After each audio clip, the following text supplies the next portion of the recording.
Na mtazamaji popote ulipo, natumai kwamba umekuwa na jioni njema, na sasa hivi imefika wakati wa kusomewa taarifa za mida ya saa 3 nami Brian IKOLO. Na mna taarifa ambayo tunaanza nayo ni kwamba kiongozi wa chama cha DAP Kenya Eugene Wamalwa ameapa kupinga pendekezo la kubinafsishwa kwa taasisi zinazotoa hasara, ikiwa ni pamoja na kituo cha mkutano wa kimataifa cha Kenyatta, akisema kinapaswa kudumishwa kama hazina ya kitaifa. Akizungumza katika mkutano uliowaleta pamoja viongozi wa magharibi, Wamalwa pia alionyesha kutoridhika kwake na ripoti ya kamati ya vyama vyote viwili, akisema ilishindwa kushughulikia masuala yanayoathiri Mkenya wa kawaida. You can see the ugly head of corruption rearing in our midst. We can see the privatization of key national assets, including a national monument like KICC. Surely, if you sell KICC, then you could as well sell State House itself. You could as well sell Kenya Airways. And I believe, just the way we've challenged the others, this is one issue that is going to be challenged by the brave new bar that is here, but also as political leaders. As Mio, we've spoken about this. I've just come from Western, and we've taken a stand that we are going to challenge this. And we also want to say the bad laws that have been passed by Parliament are contributing to this, because the privatization law itself, where you can privatize national assets without the oversight of Parliament, that is a weakness. Tukiendelea mtazamaji, ni kwamba muungano wa chama cha madaktari KMPDU umetoa notisi ya mgomo wa wiki 2 kwa kaunti 4 kwa kukosa kuheshimu makubaliano ya pamoja ya mazungumzo. Akizungumza mjini Nakuru baada ya kikao na baraza la kitaifa la ushauri la muungano huo, katibu mkuu Daktari Davji Atela alisema kaunti zimeshindwa kuheshimu makubaliano ya kupandishwa vyeo na nyongeza ya mishahara. Kaunti zitakazoathirika ni Kajiado, Kilifi, Nakuru na Embu. Atela alisema madaktari hao hawatarejea hadi malalamiko yao yatakapotatuliwa. Pia alitoa wito wa kufanyiwa marekebisho ya sheria mpya ya bima ya afya ya jamii.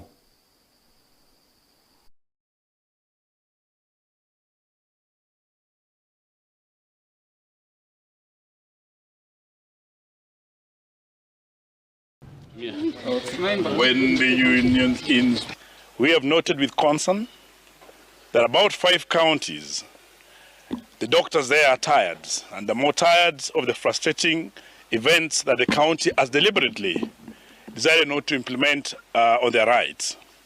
These counties, some already started the strikes. We have the county of Vihiga. The doctors are frustrated and unable to offer services. There are no drugs, there are no equipment, and they have never in a long time seen any promotions. They just dream it. Na tukiendelea ni kwamba Wizara ya Maji, Mazingira, Mali Asili na Mabadiliko ya Tabia Nchi kaunti ya Kakamega inayoongozwa na Penina Mkabane imesutwa vikali na wakazi wanaoishi maeneo ya Skim, eneo la Shihambi, viungani mwa mji wa Kakamega, kwa kile wanachodai ni kuhatarisha maisha ya wafanyabiashara wa vyakula eneo hilo. Watoto na hata hospitali za Nabongo wakisema huenda watapatwa na ugonjwa hatari wa kipindupindu kutokana na bomba la maji taka ambalo limelipuka eneo hilo kwa muda sasa. Kulingana na wakazi wakiongozwa na Eunice Oweno, bomba la maji taka kutoka kwa nyumba zilizoko katikati ya mji wa Kakamega limekuwa likielezea maji ama likielekeza maji taka kwa mitaro eneo hilo, maji ambayo upenya hadi barabara na kutupwa na kugurudumu za magari, pikipiki na hata wapita njia, ikielezwa kwa vyakula pamoja na mboga wanazouza barabarani. Tunashangaa kwa ukweli. Sasa tunakubaliana kwamba tuko bottom up. Hii serikali kweli ni ya bottom up. Yaani sasa wakazi kama Nambongo ambao ni jina kubwa ya Western wanafaa kukula sewage, wanafaa kuogelea kwa sewage. Watoto wako nyumbani sasa, kwa sababu maisha imepanda juu. Sasa ni wakati wao sasa kuingia katika sewage na kucheza. Yani wakufe waishe, bottom iishe, ibakie up, waendelee kukula vizuri. Mambo ya sewage tumeongea miaka 2 imeisha, kama watu wanaongelea mambo ya sewage hii. Hata hii sewage inatoka kwa makorofu huko juu, inateremka hospitali hapa Nabongo. Hakuna daktari anachukulika na hii sewage hapa Nabongo. Kwa shule watoto wananawa hiyo sewage, wanakunywa sewage. Kwa hivyo sasa hii mambo ya kama na hakuna intelligence wa kama na anapelekea kama na ripoti ya kusema kwamba Nabongo sewage imeharibika. Kama na yeye kusunga na kare tu, hakuna kitu kama anapatiwa ripoti. Mama Elsi mahali wewe iko ukucho tembele Nabongo kwa hospitali hapa, watu wanaoka sewage. Tangu Uparanya atoke, Uparanya alikuwa ni intelligence, walikuwa wanampatia sewage Nabongo, inaenda anatuma ofisa wake wanakuja kufunga sewage. Tangu Uparanya aende, hii sewage inaendelea tu mfurisho. Wale watu wanafanya hapa biashara, wanafanya biashara ya chakula, na chakula hizi tikaango kwa hiyo mboga watu watara. Kwa hivyo tunaona sisi watu wakaji wa Nabongo tukomplain, kama unasikia ukuje utume watu wako watengeneze sewage. Alafu hii sewage iko na shida. Mimi ni mwanabiashara hapa Nabongo, karibu na dispensary hapa, na sewage inatuharibia biashara. Kwanza mimi nauza vitu kama chakula, sewage inapita tu karibu na kibanda yangu hapo. Tumeshajaribu kuongea na hakuna hatua yenye serikali inachukua. Sasa ningeomba serikali chukua hatua, toe hii sewage hapa juu. Hospitali iko hapo karibu. Italeta kipindupindu. Watoto wako shule. Sasa hivi watoto wako shuleni, lakini watoto wanachezeanga hapo tu, kwa yani inakaa kama maji. Watoto wanafikiria ni maji na ni sewage. Mimi hata tangu msundi apite sijawahi kuona msundi. Mimi sijawahi kumuona. Hata barasa mimi sijawahi kumuona. Kama kipindupindu hiyo, malaria, ugonjwa iko tu mingi tu kulingana na hiyo sewage. Si umejua uchafu imebeba madhara mingi.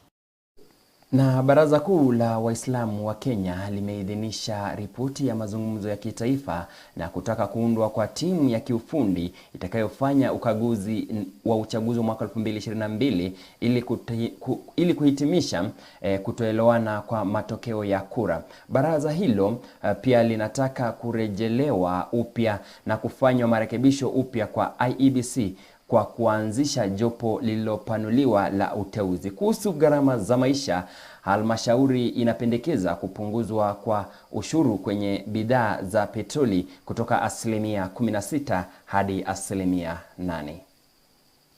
So the Supreme Council of Kenya Muslims insists on the following concrete steps to reduce the cost of living as a matter of justice. Reduction of VAT on petroleum products by 50%, that is from 16 to 8%. Scrapping of the affordable housing levy, the court cases notwithstanding. Reduction of road maintenance levy by 5 shillings per litre from the current 18 shillings per litre to 13 shillings per litre. Reduction of petroleum development levy by 50%. Zero rating of VAT on basic food items. We all know that zero rating is better than tax exemption because zero rating will encourage local value addition, thus promoting the Made in Kenya brand.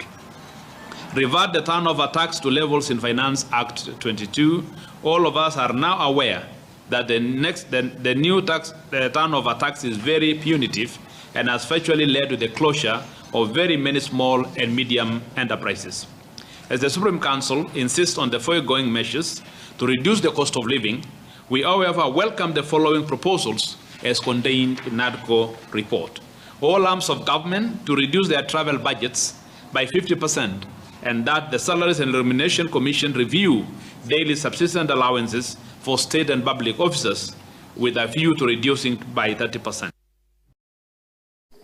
Na tukiachana ni kwamba mvulana mwenye umri wa miaka 15 anapigania maisha yake katika hospitali ya kaunti ndogo ya Naivasha baada ya kudaiwa kuteswa na kundi la vijana lililomlazimisha kufanyiwa hafla ya kupashwa tohara. Kijana huyo aliyejeruhiwa vibaya aliokolewa na polisi kutoka kituo cha Mahimahiu na wananchi kabla ya kukimbizwa hospitalini kwa matibabu. Kijana huyo alisimulia jinsi kwa siku 3 washukiwa wanaofahamika kwake walivyomtesa, ikiwa ni pamoja na kupigwa sana na kulazimishwa kula matapishi yake mwenyewe. Viongozi wa eneo hilo wametaka kukamatwa kwa wale wote wanaohusika na kitendo hicho cha kinyama.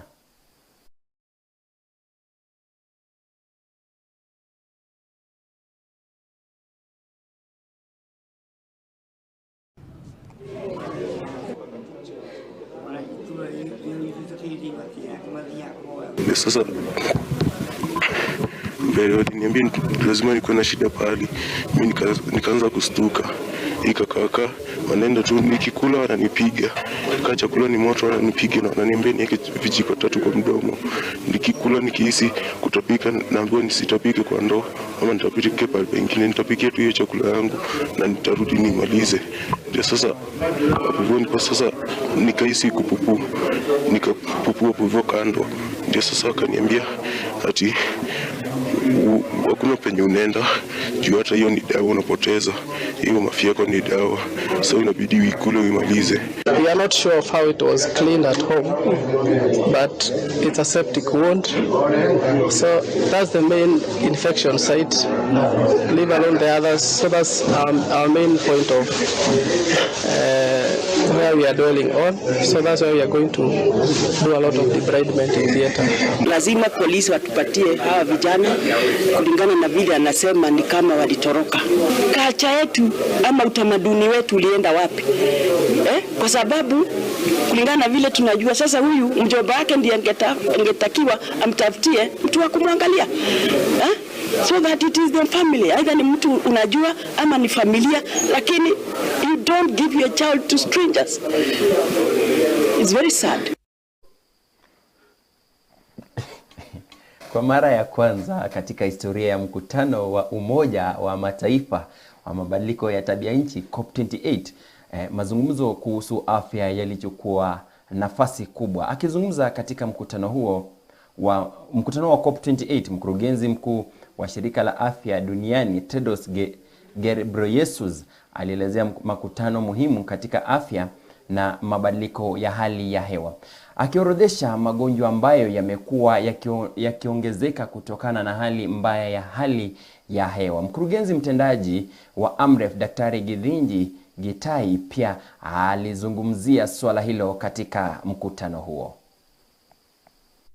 The impacts of climate change on health are not a theoretical threat for the future.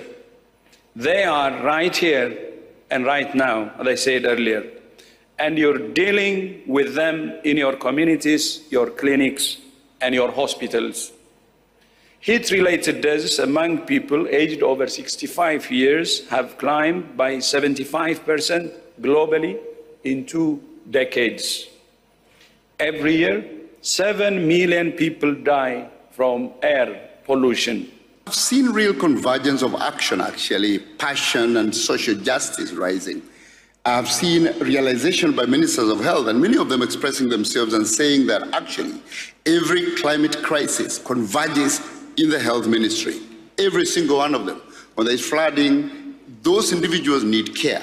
When there's pneumonia, asthma, those individuals need care. When there are rising cases of cholera, they end up in the Ministry of Health.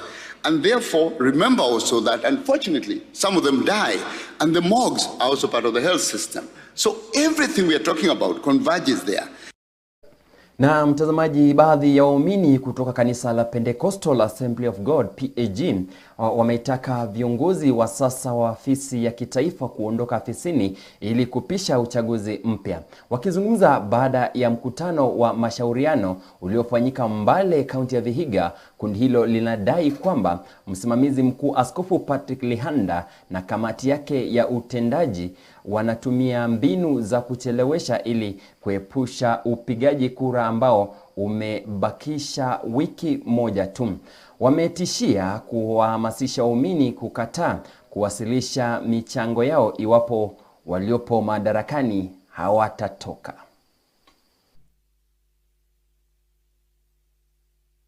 We resolve that with expiry of the 2-term period in office, according to our church constitution, the present General Superintendent, Reverend Patrick Lihanda, and his executive committee must prepare to exit the stage and allow for elections to take place.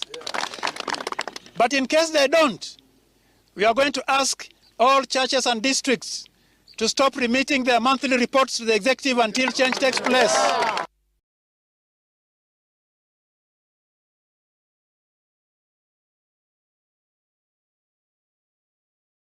Wameitaka serikali kuwapokonya silaha raia katika eneo hilo linalokabiliwa na ukosefu wa usalama ili kudhibiti uhalifu. Wenyeji ambao ni waathiriwa wa ukosefu wa usalama katika eneo hilo wameshikilia kuwa njia pekee ya kuleta amani katika eneo hilo kwa kuhakikisha kuwa hakuna bunduki haramu katika mikono isiyofaa.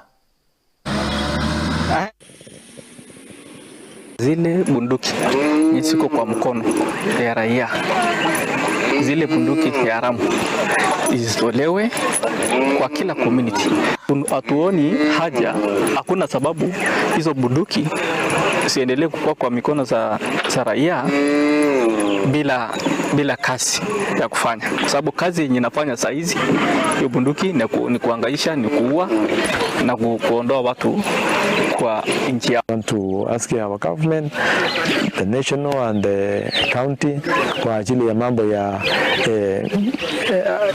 settling these people, ya kuweza kurudisha watu katika hali yao ya kawaida ili waweze kufanya shughuli zao. Serikali yetu ipate kuresettle na ku at least compensation ya wale wanyama ambao tumepoteza, ng'ombe ambao tumepoteza, watu ambao tumepoteza, na hata pia wale watu ambao wameathirika kimapato wapate kuwa compensated badala ya kufuga mifugo, na kubadilisha pia mifugo yetu ku upgrade ile ng'ombe ambayo tunafuga saizi, tunataka tubadilishe na tubadilishe pia the way of life within our people within this region. Na mtazamaji, itakuwa vema niseme kwamba taarifa hizo zinanipa fursa ya kuondoka hapa studioni na niseme kwamba uwe na usiku mwema usiokuwa na usumbufu wa aina yoyote. Tukutane hapo kesho kuanzia mida ya saa 1:30 hadi saa 3 asubuhi kwenye Pambazuka na HLC. Uwe na usiku mwema. Langu jina ni Brian IKOLO.